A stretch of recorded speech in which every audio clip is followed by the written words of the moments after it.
IT job కోసం చూస్తున్నారా? ఐటీలో కెరియర్ బిల్డ్ చూసుకోవాలనుకుంటున్నారా? అయితే సమాధానం కోడింగ్ ట్యూటర్. హాయ్ నమస్తే, వెల్కమ్ టు ఐడ్రీమ్ మీడియా. నేను మీ anchor Pratyusha.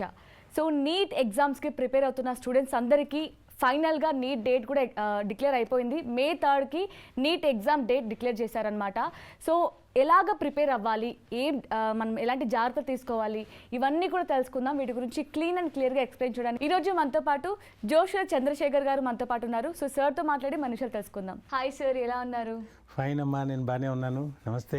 Yeah sir, so ఇప్పుడు +2 అయిపోయిన వాళ్ళకి ఒక శుభవార్త వచ్చిందని చెప్పొచ్చు. అంటే కొంచెం టెన్షన్ కూడా ఫీల్ అవుతూ ఉంటారు. సో నీట్ ఎగ్జామ్ డేట్ కూడా డిక్లేర్ అయిపోయింది May 3కి.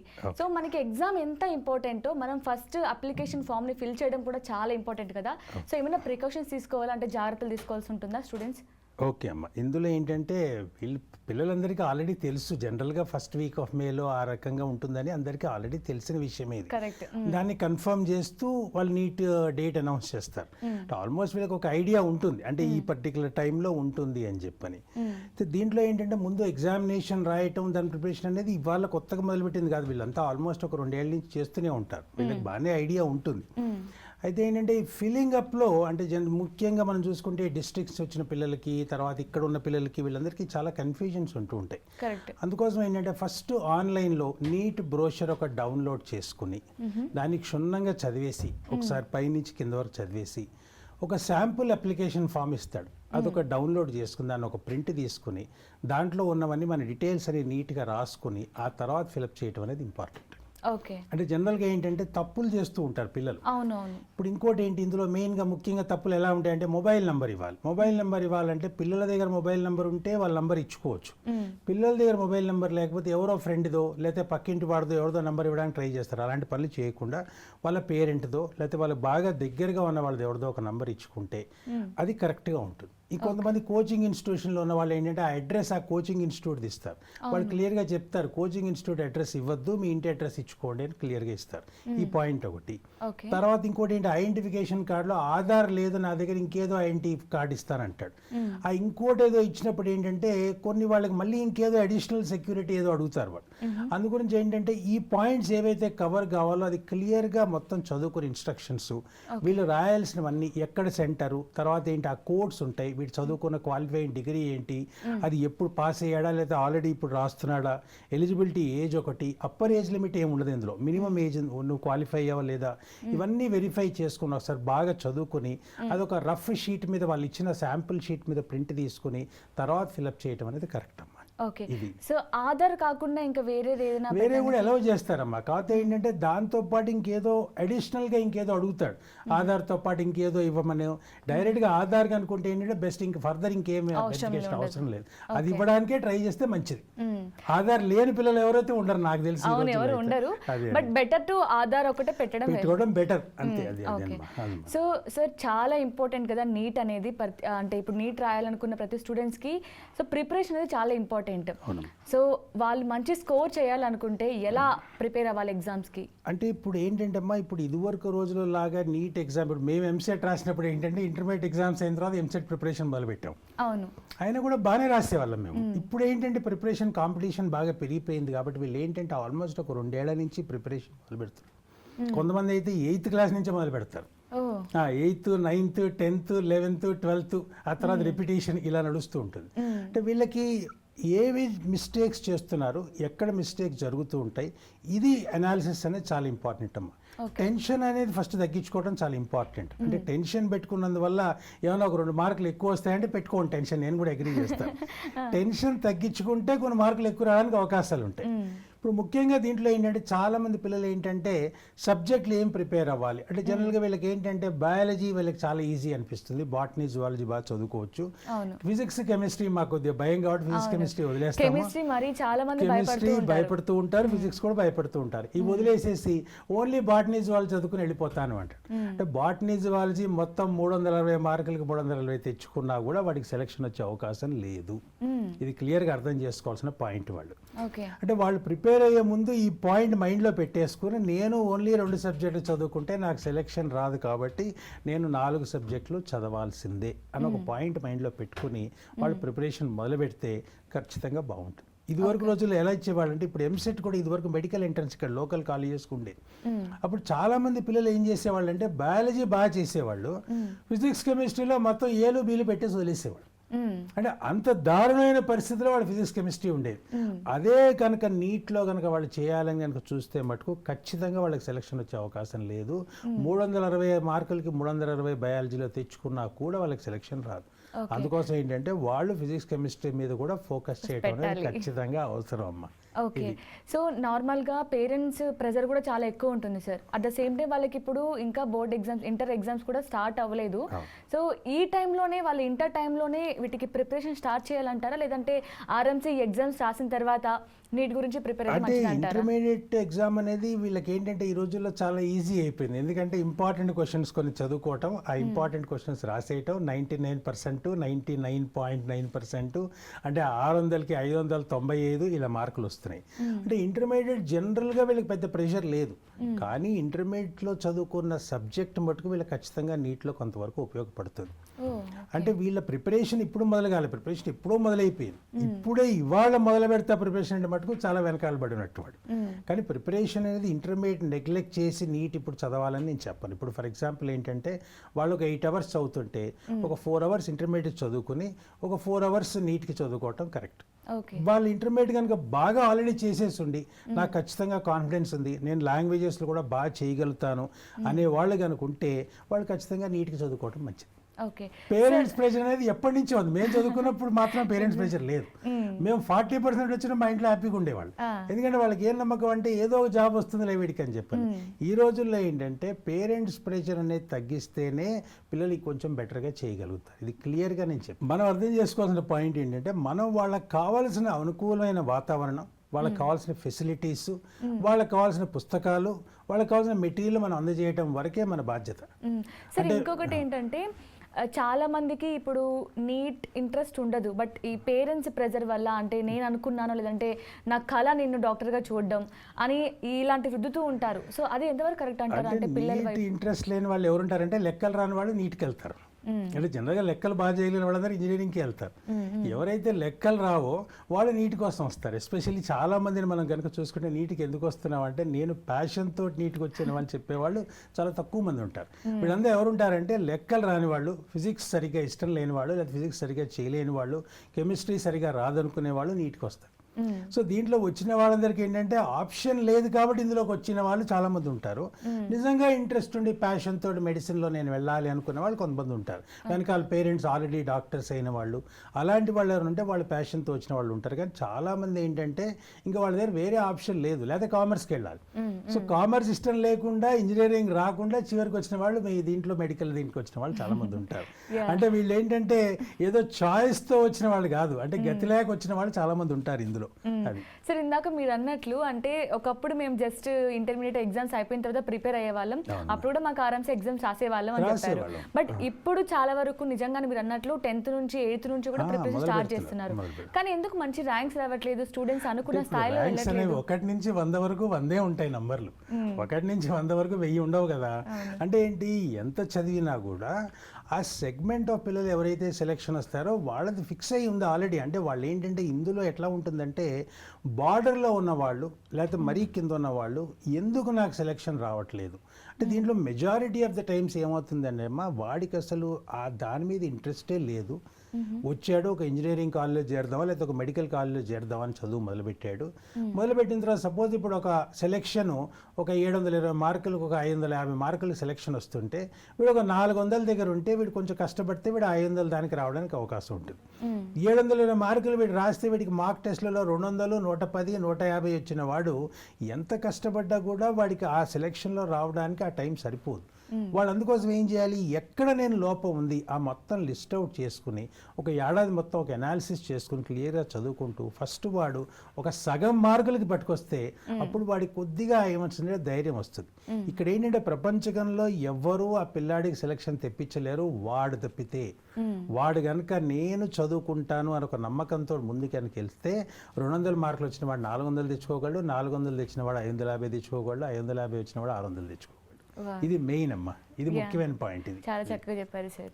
సార్ ఇంకొకటి ఏంటంటే ఇప్పుడు చాలా మంది చదివే విధానంలో చాలా డిఫరెన్స్ ఉంటుంది, అంటే ఒక్కొక్కరు ఒక్కోలా చదువుతూ ఉంటారు. ఇప్పుడు ఇంటర్లో చాలా మంది చేసే మిస్టేక్స్ ఏంటంటే నా స్కోర్ ఇంత కావాలి, సో ఈ చాప్టర్లో నేను ఫస్ట్ నీట్లో ఇంత కంప్లీట్ చేస్తాను, సో కొన్ని చాయిస్ కొల్లేస్తూ ఉంటారు, సో బెటర్ అని. సో నీట్కి ఎలా చదివితే బెటర్ అంటారు? అంటే ఫస్ట్ నుంచి చదవాలి లాస్ట్ నుంచి చదవాలి అని చాలా మంది ఇలాంటి టిప్స్ పెట్టుకుంటూ ఉంటారు. ఇంటర్మీడియట్ ఎగ్జామ్ ప్రిపరేషన్ అనేది ఒక డిఫరెంట్ స్టైల్ అమ్మా. అంటే మేము చదువుకున్న ఇంటర్మీడియట్ కూడా మేము మొత్తం బుక్ చదివేవాళ్ళం. ఇప్పుడు మొత్తం బుక్ చదివేవాళ్ళు చాలా తక్కువ మంది. ఇంపార్టెంట్ బేబీ క్యూ అని స్టార్ క్యూ అని కొన్ని ఇంపార్టెంట్ క్వశ్చన్స్ వచ్చేసాయి మార్కెట్లో. ఈ బోర్డు వాళ్ళు కూడా అవే క్వశ్చన్లు ఇస్తున్నారు కాబట్టి వీళ్ళు ఏంటి అవి చదువుకుని వెళ్ళిపోతున్నారు. ఒక 100 క్వశ్చన్లో ఒక 150 క్వశ్చన్లో చదువుకుని వాడికి ఆల్మోస్ట్ కావాల్సిన 985 ఆర్ 990 మార్క్స్ వచ్చేస్తున్నాయి. దానివల్ల వాడికి సబ్జెక్ట్లో ఎటువంటి అవగాహన లేదు, ఎటువంటి నాలెడ్జ్ లేదు, అయినా వాడికి ఇంటర్మీడియట్లో మార్కులు వస్తున్నాయి. ఇది వరకు రోజుల్లో మెరిట్ బేసిస్ మీద సెలెక్షన్ ఉన్నప్పుడు అది సరిపోయేదేమో, ఇప్పుడు అది సరిపోదు. వీడు ఏం చేయాలంటే ప్రతి చాప్టర్ని క్షుణ్ణంగా అండర్లైన్ చేసుకుంటూ ప్రతి ఇంపార్టెంట్ పాయింట్ని రిపీట్ చేసుకుంటూ, కొన్నిసార్లు ఎలా ఉంటాయంటే అమ్మా మనం చదువుకున్నట్టుగా ఇప్పుడు which of the following are incorrect అన్నాడు అనుకోండి, ఇప్పుడు which of the following is correct అని చదువుతాడు వాడు అనుకుని మొదటి చాయిస్ కరెక్ట్ అనగానే టిక్ కొట్టేస్తాడు. అది యాక్చువల్లీ వాడు అడిగింది ఇన్కరెక్ట్. చిన్న చిన్న మిస్టేక్స్ అంటే ఏంటంటే మనకు కావాలనుకున్నది వద్దన్నట్టుగా కనుక దాంట్లో చదివినట్టుగా అనిపిస్తుంటాయి. కొన్నిసార్లు ఏంటి మనం ఏదో చదువుతున్నప్పుడు ఇది ఉండాలంటే ఉండకూడదని చదువుతాం, లేదా ఉండకూడదంటే ఉండాలని చదువుతాం. ఇలాంటి మైన్యూట్ డీటెయిల్స్ కూడా మనం అండర్లైన్ చేసుకుంటూ వాటన్నిటిని రెడ్ పెన్ తోటో మార్కర్తో మార్క్ చేసుకొని ప్రతి లైను ప్రతి ఎగ్జాంపుల్ క్షుణ్ణంగా చదివి ఇంపార్టెంట్ నోట్స్ రాసుకుని ఎగ్జాంపుల్స్ ఎన్సీఆర్టీ పుస్తకాలు బాటనీ జువాలజీలో క్షుణ్ణంగా చదవటం అనేది ప్రతి పాయింట్ అర్థం చేసుకుంటూ చదవటం చాలా ఇంపార్టెంట్ అమ్మా. సో మీరేమైనా స్టూడెంట్స్కి బుక్స్ కానీ సజెస్ట్ చేస్తారా? అంటే ఆల్రెడీ వాళ్ళ టీచర్లు బోర్డు ఇచ్చేసారమ్మా, ఇంకా మనం కూడా ఇంకెందుకు వాళ్ళని పాప టెన్షన్ పెట్టాం. వాళ్ళ దగ్గర ఉన్న మెటీరియల్, వాళ్ళ దగ్గర ఉన్న ఎన్సీఆర్టీ బుక్స్ క్షుణ్ణంగా చదువుకుని వాళ్ళ టీచర్లు ఇచ్చిన క్లాస్ నోట్స్ ఒకసారి చదువుకుంటే సరిపోతుంది. మనం వాళ్ళు ఇంకాస్త స్పెషల్గా మనం వాళ్ళు ఈ పుస్తకం చదువు ఆ పుస్తకం చదువు అని వాళ్ళు ఊరికే టెన్షన్ పెట్టాలని చిన్న అవసరం లేదు. ఏ మెటీరియల్ అయినా ఆల్మోస్ట్ కామన్గానే ఉంటాయి, 70% సిలబస్ కామన్గానే ఉంటుంది.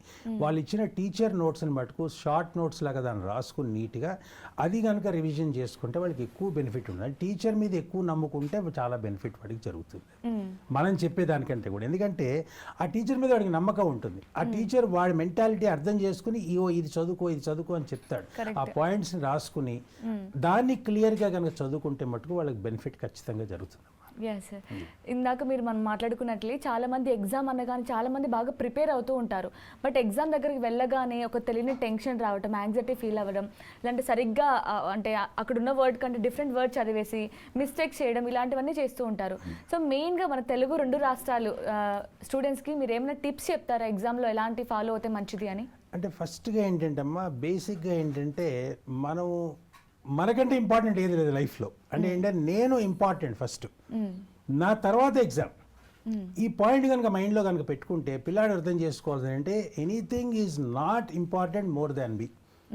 నేను టెన్షన్ పడి అనవసరంగా ఒక ఎగ్జామ్ కోసమని నేను పాడు చేసుకుంటూ నేను అనవసరమైన బాధపడుతూ ఇంట్లో వాళ్ళని బాధ పెట్టడం కంటే కూడా ఎగ్జామ్ అనేది ఒక మైలురాయి మాత్రమే, అది డెస్టినేషన్ అయితే కాదు. ఈసారి రాకపోతే నెక్స్ట్ టైం వస్తుంది, నెక్స్ట్ టైం రాతే ఇంకోటి వస్తుంది. ఈ పాయింట్ ఫస్ట్ మైండ్లో పెట్టుకుని టెన్షన్ కనుక పక్కన పెట్టుకుంటే మామూలుగా చేసేదానికంటే వాడు 10% బెటర్గా చేయగలుగుతాడు. సేమ్ ప్రిపరేషన్ మైనస్ టెన్షన్, అంటే సేమ్ ప్రిపరేషన్ మైనస్ టెన్షన్ కనుక పెట్టుకుంటే క్లియర్గా వాడు చేసేదానికంటే 10% ఎక్కువ వస్తాయి. ఇంకోటి ఏంటంటే వీళ్ళు రాసే మార్క్ టెస్ట్లలో, వీళ్ళు రాసే రెగ్యులర్గా రాసే ఎగ్జామినేషన్స్లలో వచ్చే మార్కులకి యాక్చువల్గా వచ్చే మార్కులకి ఏం సంబంధం ఉండదు. కొంతమంది పిల్లలు టాపర్స్ని వదిలేసేస్తే మిగతా వాళ్ళందరికీ ఏంటంటే ఇక్కడ వాడికి 720కి 600 వచ్చాయండి, ఎగ్జామినేషన్లు పోతే వాడికి 600 రావలేదు, 650 రావచ్చు, లేదా 500 రావచ్చు, లేదా 400 రావచ్చు. సో ఈ మార్కులు అనేవి ఎటువంటి ఏమంటారంటే దాన్ని ఒక ఇండికేషన్ కాదు వాడు ఏం చేస్తాడని. ఆ రోజు ఎగ్జామ్లో చేయటం ఏంటి అనేది ఇండికేషన్. మొన్న ఎవరో ఒక స్టూడెంట్ నాతో చెప్తుంది, అమ్మాయి మొత్తం అన్ని మార్క్ ఫర్ లేటర్ అని రాసుకుందిట, ఎగ్జామినేషన్లో మార్క్ ఫర్ లేటర్ దాన్ని చేయకుండా ఆన్సర్ చేయకుండా వదిలేసి వచ్చిందట, మొత్తం 0 వచ్చాయి అమ్మాయికి మార్కులు. అంటే ఇలా కూడా జరుగుతూ ఉంటాయి. ఇలాంటి మిస్టేక్స్ జరిగినాయంటే చాలా ఆశ్చర్యం వేస్తుంది మనకి. అంటే ఆ పిల్ల కనీసం ఒక 100 టెస్టులు మార్క్ టెస్టులు రాసి ఉంటుంది. అటువంటి స్టూడెంట్ కూడా మంచి స్టూడెంట్ అయి ఉండి 75 క్వశ్చన్లకి ఒక 62, 63 చేసి అవన్నీ మార్క్ ఫర్ లేటర్ పెట్టుకుని వాటికి ఫైనల్గా ఆన్సర్ చేయకుండా వచ్చేసరికి 0 మార్కులు వచ్చాయి అమ్మాయికి. ఇలాంటి మిస్టేక్స్ జరుగుతుంటాయి. మనం కూడా ఇందులో కూడా ఏంటంటే ముఖ్యంగా నీట్ ఎగ్జామ్లో ఏంటంటే ఈ ఓఎంఆర్లు జనరల్గా పిల్లలకి ఏంటంటే లాస్ట్ 10 నిమిషాల్లో మార్క్ చేసే అలవాటు ఉంటుంది. అది దాన్ని పక్కన పెట్టుకుని ఏ క్వశ్చన్కి ఆ క్వశ్చన్ అయిపోయిన తర్వాత మార్క్ చేసుకోవడం కరెక్ట్.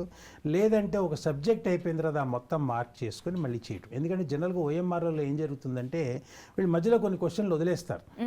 వదిలేసినప్పుడు ఏంటంటే ఆ క్వశ్చన్ వదిలేసిన దాన్ని సరిగ్గా తీసుకోకుండా దాని నుంచి మళ్ళీ మొదలు పెడతారు.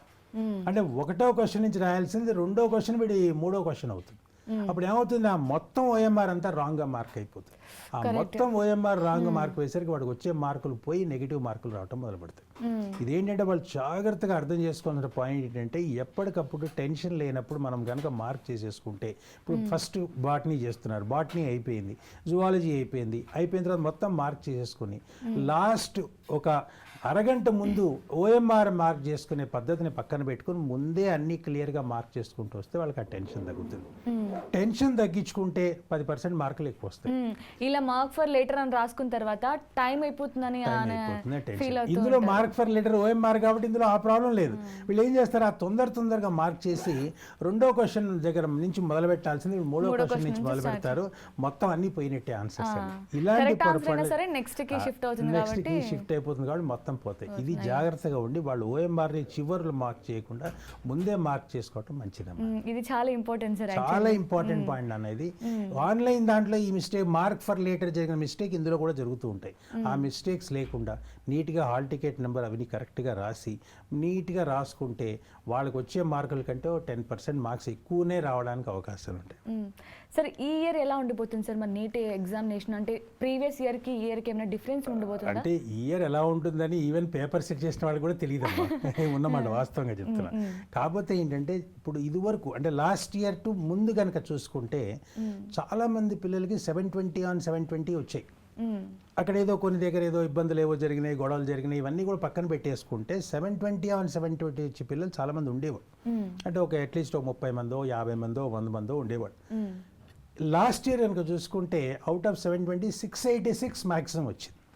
అంటే వీళ్ళు ఏం చేశారు, పేపర్ని కొద్దిగా టఫ్ చేశారు. పేపర్ని టఫ్ చేయడంలో వాళ్ళ ఉద్దేశం ఏంటంటే ఆ టాప్లో కాంపిటీషన్ కొట్టుకోవటం కంటే కూడా కొంత ఫిజిక్స్ కెమిస్ట్రీని కొంతగా డిఫికల్ట్గా చేసి మెయిన్స్ లెవెల్లో కొన్ని క్వశ్చన్స్ ఉన్నాయి. అంటే జేఈ మెయిన్స్ లెవెల్లో నీట్లో ఇచ్చారు క్వశ్చన్స్. దానివల్ల పిల్లలు ఏంటంటే కొద్దిగా కన్ఫ్యూజ్ అయ్యి ఆ ఎగ్జామినేషన్లో కొంచెం వాళ్ళకి ఏంటంటే ఒకటేసారి అలాంటి పేపర్ చూడంగానే కొంచెం భయం వేసి చాలా మంది ఆ ఎగ్జామ్ని సరిగ్గా చేయకుండా వచ్చిన వాళ్ళు ఉన్నారు లాస్ట్ ఇయర్. అంటే ఈసారి కూడా పేపర్ మనం ఏంటంటే లాస్ట్ ఇయర్ లాగానే డిఫికల్ట్గా ఉంటుంది అని ఎక్స్పెక్ట్ చేసుకుని పోవటం మంచిది. అంటే వీళ్ళకి ఇప్పుడు ఆల్రెడీ రాసిన మాక్ టెస్ట్ అన్నింటిలో వీళ్ళకి ఆల్రెడీ జేఈ అడ్వాన్స్లలో క్వశ్చన్లు ఇచ్చేసి ఉంటారు. వీళ్ళు ఈ కోచింగ్ ఇన్స్టిట్యూట్ వాళ్ళు నాశనం చేస్తూ ఉంటారు వీళ్ళని. వాళ్ళు ఏం చేస్తారు, లాస్ట్ ఇయర్ పేపర్ డిఫికల్ట్గా వచ్చింది మరి ఇంకా డిఫికల్ట్గా వస్తుందని చెప్పి ఇంకా డిఫికల్ట్ క్వశ్చన్స్ ఇద్దామని ఇచ్చి వీళ్ళని ఆల్రెడీ తయారు చేశారు. అయితే వీళ్ళు మైండ్లో పెట్టుకోవాల్సిన విషయం ఏంటంటే పేపర్ కనుక చాలా డిఫికల్ట్గా ఉంటే నువ్వు కంగారు పడాల్సిన అవసరం లేదు. ఇది ఒక్కళ్ళకి డిఫికల్ట్ ఉండదు, అందరికీ డిఫికల్ట్గానే ఉంటుంది పేపరు. దానికోసం ఏంటంటే మనం ఇందులో మాట్లాడాల్సిన పాయింట్ ఏంటంటే పేపర్ డిఫికల్ట్గా ఉంటే కంగారు పడాల్సిన అవసరం లేదు, పేపర్ సింపుల్గా ఉంటే మరీ ఎక్కువగా ఆనందపడాల్సిన అవసరం లేదు. యాజ్ ఇట్ ఈజ్ ఆ పేపర్ ఎలా ఉందో దాన్ని అలాగే దాన్ని డీల్ చేయటం మంచిది. సో ఫస్ట్ పేపర్ రాగానే చూసుకొని నీట్గా జాగ్రత్తగా చూసుకొని దాంట్లో ఏమైనా డిఫికల్ట్ క్వశ్చన్ దాన్ని వదిలేసి మిగతా సింపుల్ క్వశ్చన్ చేసుకుంటూ ఏదైనా ఒక క్వశ్చన్లో మనకి ఏదైనా కన్ఫ్యూజన్ స్టేట్మెంట్ ఏదైనా చదవటంలో మనకి ఏదైనా ఇబ్బంది ఉంటే ఆ క్వశ్చన్ వదిలేయటం మంచిది. దాన్ని ఏదో పెద్దగా పట్టుకుని దాని వెనకాల పాకులాడాల్సిన అవసరం లేదు, టైం వేస్ట్ అయిపోతుంది. ఇప్పుడు ఇన్ఫరెన్స్ రీజనింగ్ అసెర్షన్ క్వశ్చన్స్ ఉంటాయి. దాంట్లో ఒకసారి ఎట్లా ఉంటుందంటే assertion is correct, reasoning is correct and it is the explanation of reasoning is the correct explanation of the assertion ఏదైనా ఇలాంటి స్టేట్మెంట్స్ ఉన్నప్పుడు వీళ్ళకి కొన్నిసార్లు ఏంటంటే అది రెండు కరెక్ట్గా అనిపిస్తే ఒకదాని ఒక ఎక్స్ప్లెనేషన్ అవుతుందా కాదా అని ఒక కన్ఫ్యూజన్ వస్తుంది. ఆ వచ్చినప్పుడు అలాంటి క్వశ్చన్ వదిలేయడం బెటర్. అంత పెద్ద కష్టపడాల్సి దాన్ని చేయాల్సి 1-2 క్వశ్చన్లు వదిలేసిన వదిలేకి నష్టమేం లేదు. అలాంటి క్వశ్చన్స్ ఏమన్నప్పుడు దాన్ని ఎక్కువగా టెన్షన్ పెట్టి ఎక్కువ టైం పెట్టకుండా వాటిని వదిలేసేసి మిగతా క్వశ్చన్లు చేసుకోవడం మంచిది. Okay sir. చాలామంది ఏంటంటే స్టూడెంట్స్ నీట్ రాయాలి, మేము మెడిసిన్ చదవాలని చాలామంది కళ ఉంటుంది. బట్ ఫీజెస్ చూస్తే ఏమో చాలా హైలో ఉంటాయి. ఎందుకు సార్ అంత హై ఉంటాయి ఫీజెస్ నీట్కి? అంటే ఇప్పుడు దేనికైనా కూడా ఒక పర్టికులర్ ఎగ్జామ్ కానీ లేకపోతే ఒక పర్టికులర్ కోర్స్ కానీ చేయడానికి ఒక మినిమం ఖర్చు అనేది జరుగుతుంది. అంటే ఇప్పుడు ఒక విద్యార్థి మీద గవర్నమెంట్ స్పాన్సర్డ్ ఇన్స్టిట్యూషన్స్లోనే వాళ్ళు బోళ్ళంత పెడతారు డబ్బులు. ఒక స్టూడెంట్ ఒక మెడిసిన్ చేసి బయటికి రావడానికి వాడి మీద బోళ్ళంత ఇన్వెస్ట్మెంట్ కాలేజ్ చేయాల్సి వస్తుంది. ఆ డబ్బులు వాళ్ళు సరిగ్గా దాంట్లో ఖర్చు పెట్టడానికి కావాల్సినంత లేకుండా జేబులో నుంచి పెట్టుకునే పరిస్థితి లేకుండా ఉండాలి. కాబట్టి వాళ్ళు ఒక మినిమం ఫీజు అనేది డిక్లేర్ చేస్తారు. దీని వెనకాల గవర్నమెంట్ సపోర్ట్ ఉంటుంది, వాళ్ళు ఎక్స్ప్లెయిన్ చేయగలుగుతారు. మా ఇన్ఫ్రాస్ట్రక్చర్కి, మాకు కావాల్సిన రిక్వైర్మెంట్కి, మాకు కావాల్సిన ఈ ల్యాబొరేటరీస్కి, ఇవన్నిటికీ ఇంత ఖర్చు అవుతుందని చెప్తారు. ఈవెన్ ఇప్పుడు నీట్ ఎగ్జామ్ ఫీజు చూసుకున్నా కూడా, నీట్ ఎగ్జామ్ ఫీజు తీసుకుంటే ఈసారి ఎంత 1700 ఎంత ఫీజు పెట్టారు వాళ్ళు. అంటే నాకు అనిపించింది 1700 అంటే వీళ్ళు 22 లక్షల మంది లాస్ట్ ఇయర్ అప్లై చేశారు. అంటే 22 ఇంటూ ఒక 1700 కనుక ఫీజు పెట్టుకుంటే అప్రాక్సిమేట్గా వీళ్ళు కనుక చూసుకుంటే ఒక 240-300 కోట్లు వీళ్ళ దగ్గర కలెక్షన్ అవుతుంది కదా. ఇంత వీళ్ళకి అవసరం ఆ డబ్బులు తగ్గించవచ్చు కదా అని నాకు అనిపించింది. అప్పుడు నేను కొంచెం రీసెర్చ్ చేసి చూస్తే వాళ్ళు ఎన్టీఏ వాళ్ళు కండక్ట్ చేసే వెరైటీ ఆఫ్ ఎగ్జామ్స్లో లాస్ట్ ఇయర్ వాళ్ళు ఇచ్చిన డేటా పూర్తిగా ఇండివిజువల్గా ఇవ్వలేదు, కానీ ఒక 1000 కోట్లు ఖర్చు అయిందంట వాళ్ళకి. వాళ్ళకి ఏంటి వచ్చిన డబ్బు ఏంటి, బేసిక్ ఎక్కడి నుంచి వస్తుంది, నీటు తర్వాతనేమో ఐఐటి, ఈ రెండింటి నుంచి వస్తుంది. ఇంకా మిగతా చాలా ఎగ్జామ్స్ ఉన్నాయి, వాళ్ళు ఇంతమంది రాయరు. సో వీళ్ళకి వచ్చే ఫీజు వీళ్ళు ఖర్చు పెట్టేది ఇంచుమించుగా సరిపోతుంది. వాళ్ళు ఏం పెద్ద లాభం కోసం చేయట్లేదని నాకు అనిపించింది ఆ డేటా కనుక చూస్తే. సో ఏదైనా ఒక ఫీజు పెట్టారు అంటే వాళ్ళకి అంత మినిమం ఖర్చు అనేది అవుతుంది అక్కడ. ఇప్పుడు ఇందులో ఏంటంటే ప్రాబ్లం ఎక్కడ వస్తుందంటే, ఎవరైతే విద్యార్థులు ఎఫర్ట్ చేయలేరు అంటే, ఇప్పుడు కొంతమందికి ఏంటంటే ఇప్పుడు వాళ్ళు సెలెక్షన్ వచ్చింది, మేము డబ్బులు పెట్టుకోలేము అన్న వాళ్ళకి చాలా ఆప్షన్స్ ఉన్నాయమ్మా ఇవాళ రేపు. బ్యాంక్ లోన్స్ ఉన్నాయి, తర్వాత కొంతమంది కొన్ని ఇన్స్టిట్యూషన్స్ స్పాన్సర్ చేస్తున్నారు, కొంతమంది మంచి పొజిషన్స్లో ఉన్న వాళ్ళు మనం అప్రోచ్ చేయగలిగితే వాళ్ళు స్పాన్సర్ చేయడానికి రెడీగా ఉన్నారు. ఇలాంటి అవకాశాలు ఉన్నాయి. ఫస్ట్ సీట్ అనేది తెచ్చుకుంటే దాని గురించి మనం ఎలా అనేది మన నెక్స్ట్ పాయింట్. కానీ చాలా మంది స్టూడెంట్స్ ఆగిపోతూ ఉంటారు, మేము అంటే డబ్బు కోసం ఆగిపోయిన వాళ్ళు ఈ రోజుల్లో నాకు తెలిసి డౌటేనమ్మా ఎవరైనా ఉన్నారంటే. ఎందుకంటే అవకాశాలు ఉన్నాయి. అంటే ఏంటంటే స్పాన్సర్ చేసేవాళ్ళు ఉన్నారు, పెద్ద పెద్ద కార్పొరేట్ హౌసెస్ ఉన్నాయి. వాళ్ళ దాంట్లో ఎవరైనా మనకి తెలిసిన వాళ్ళ ద్వారా మనం వెళ్తే డైరెక్ట్గా వెళ్ళి మాట్లాడితే, లేకపోతే ఎవరైనా మనకి ఇంటి పక్కల చుట్టుపక్కల ఉన్న వాళ్ళు ఎవరైనా అడిగితే, అంటే వాళ్ళు జనరల్గా హెల్ప్ చేసే వాళ్ళు కనిపిస్తున్నారు ఈ రోజుల్లో.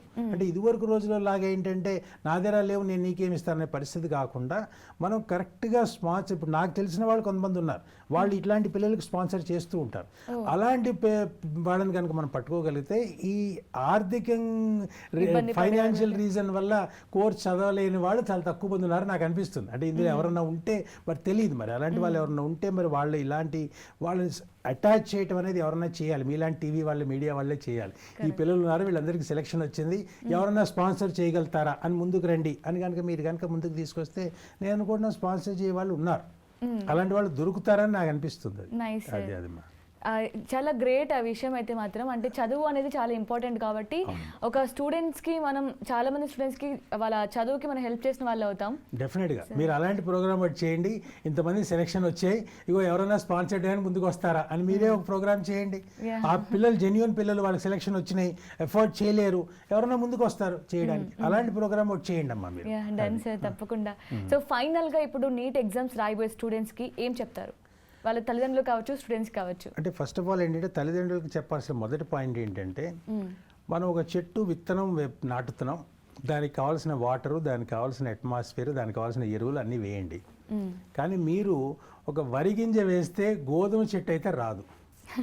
వాడు ఏమవ్వాలనుకున్నాడో అదే అవుతాడు ఆ పిల్లోడు. సో అందు గురించి ఏంటంటే వాడిని మనం ఎక్కువగా ఇబ్బంది పెట్టేసి, నువ్వేంటంటే ఇక్కడ ఈ పాయింట్ ఉంది, ఇది నువ్వు చేయాల్సిందే అని అంటే మటు కుదరదు.